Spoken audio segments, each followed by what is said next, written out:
কোরআনের কাছে কেউ যদি প্রশ্ন করে, ও কোরআন, এই পৃথিবীতে নাজিল হওয়ার আগে তুমি কোথায় ছিলে? কেউ যদি প্রশ্ন করে, কোরআনে কারীম নিজে নিজের পরিচয় শোনায়, আমি কোথায় ছিলাম শোনো।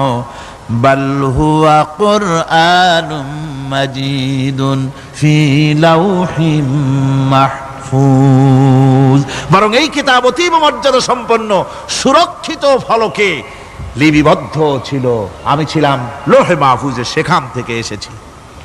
যদি কেউ প্রশ্ন করে, কোরআন কি কোরআন, তুমি কার উপরে অবতীর্ণ হয়েছ? জবাব কোরআন নিজেই দেয়, ওয়া আমিনু বিমা নুজিলা আলা মুহাম্মাদ ওয়া হুয়াল হাক্কু মির রাব্বিহিম, ঈমান আনো সেই জিনিসের উপরে যেটা মুহাম্মদ সাল্লাল্লাহু আলাইহি ওয়াসাল্লামের উপর অবতীর্ণ হয়েছে। আবার অন্য আয়াতেও জবাব পাওয়া যায়, তাবারাকাল্লাযী নাযালাল ফুরকানা আলা আবদিহি লিয়াকুনা লিল আলামিনা নাযীরা, অতীব বরকতপূর্ণ মহান সত্তা সেই আল্লাহ রাব্বুল আলামিন, যিনি তার বান্দার পরে ফুরকান অবতীর্ণ করেছেন। সুবহানাল্লাহি ওয়া বিহামদি। কোরআনের নাম আমি বলেছিলাম শুধু কোরআন নয়, অনেক নাম আছে। কোরআনের আরেক নাম ফুরকান। কোরআনের আরেক নাম কি? আল ফারকু বাইনাল হাক্কি ওয়াল বাতিল।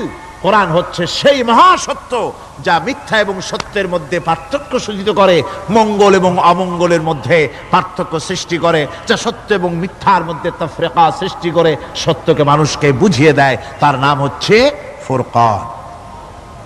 এবার যদি প্রশ্ন করা হয়, ও কোরআন, বুঝলাম তুমি লৌহে মাহফুজে ছিলে, বুঝলাম তুমি নবীজির উপরে নাজিল হয়েছো, এবার বলো তুমি কোন মাসে নাজিল হয়েছো? তুমি তো আসছিলা প্রথম কোন মাসে নাজিল হয়েছো? এ প্রশ্ন যদি কেউ করে, কোরআন তার জবাবে বলবে, শাহরু রমাদানাল্লাযী উনজিলা ফীহিল কুরআন, রমজানের পবিত্র মাসে আমি অবতীর্ণ হয়েছি। সুবহানাল্লাহ। যদি প্রশ্ন করা হয়, রমজানে তো আসছো, কিন্তু প্রথম নাজিল হয়েছিল কোন সময়? ওটা কি দিন ছিল না রাত ছিল? কোরআন তার জবাবে বলে, ইন্না আনজালনাহু ফি লাইলাতিল কদর, কদরের পবিত্র রাতে আমি এই পৃথিবীতে আমার আগমন ঘটেছিল। যদি প্রশ্ন করা হয়, বুঝলাম সবই, কেন নাজিল হয়েছে তুমি? এই পৃথিবীতে তোমার আসার উদ্দেশ্য কি? মূল কাজটা কি? এই প্রশ্ন যদি করা হয়, কোরআনে কারীম তার জবাবে বলে, শোনো কেন এসেছি। লিতুখরিজান নাসা মিনাজ যুলুমাতি ইলান নূর, আমার মিশন হচ্ছে গোটা বিশ্ব মানবতাকে পঞ্জীভূত জমাট বাঁধা অন্ধকারের ভেতর থেকে টেনে বের করে আলোর সন্ধান দিতে, আলোর দিকে আনার জন্য আমি কোরআন নাজিল হয়েছি।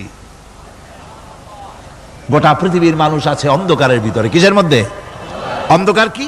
অন্ধকার হচ্ছে পুঁজিবাদ, অন্ধকার সমাজতন্ত্র, অন্ধকার ধর্ম নিরপেক্ষতাবাদ, অন্ধকার জাতীয়তাবাদ, মানুষের তৈরি করা যত মতবাদ সব কি? জোরে কোন, সবগুলি কি? অন্ধকার। এই অন্ধকারের ভেতর থেকে মানুষগুলিকে টেনে আনবে কোরআন কিসের দিকে? আলোর দিকে। এবার যদি প্রশ্ন করা হয়, বুঝলাম তুমি অন্ধকার থেকে আলোর দিকে নিয়ে আসবে, আলোর দিকে আসলে পরে ফায়দাটা কি হবে? মূল ফায়দাটা বুঝায় দাও, আসল ফায়দা কি হবে তোমারে যদি মানি? কোরআন তার জবাব দেয়, নিজের পরিচয় নিজে তুলে ধরে, ফামান তাবিআ হুদায়া ফালা খাউফুন আলাইহিম ওয়ালা হুম ইয়াহজানুন। এই কোরআনকে যদি মেনে চলো, এই কোরআনের আইন যদি মানো, সমাজে মানো, ব্যক্তিতে মানো, পরিবারে মানে, রাষ্ট্রে মানো, জীবনের সব ক্ষেত্রে সমস্ত জায়গায় যদি এই কোরআনকে মেনে চলো, ফালা খাউফুন আলাইহিম, তাহলে তোমাদের কোনো ভয় থাকবে না, ওয়ালা হুম ইয়াহজানুন, কোনো চিন্তাও থাকবে না। কিসের ভয় থাকবে না? কোরআনের আইন মেনে যদি চলো সমাজে ও রাষ্ট্রে, চুরির ভয়, ডাকাতির ভয়, জেনার ভয়, হত্যার ভয়, সন্ত্রাসের ভয়, কোনো ভয় থাকবে না।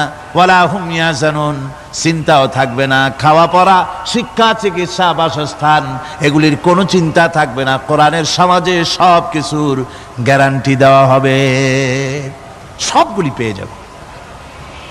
এখন যদি আবার প্রশ্ন করা হয়, কোরআন বুঝলাম তোমারে মানলে পরে সব ফায়দা হবে, তাহলে এবার জবাব দাও, তোমার ভিতরে কি রাজনীতি আছে নাকি? আমি তো মানুষ, আমার রাজনীতি করা লাগে। Man is social animal. আমরা তো জঙ্গলের পশু নই, আমরা তো মানুষ। আমাদের সমাজ আছে, আমাদের পৌর নির্বাচন আছে, আমাদের জাতীয় নির্বাচন আছে, আমাদের কলকারখানা আছে, জমিন আছে, আমাদের রাজনীতি, অর্থনীতি, সমাজনীতি আছে, পারিবারিক নীতি আছে, অনেক নিয়ম মালা আছে, নিয়ম নীতি আছে। তোমারে মানলে তোমার ভিতরে কি ওগুলো আছে নাকি, সে কথা বলো। কোরআন তার জবাবে বলে, وَنَزَّلْنَا عَلَيْكَ الْكِتَابَ تِبْيَانًا لِكُلِّ شَيْءٍ وَهُدًى وَرَحْمَةً وَبُشْرَى لِلْمُسْلِمِينَ। কোরআন জবাবে বলে, শুনে রাখো, শুধু অর্থনীতি সমাজনীতি নয়,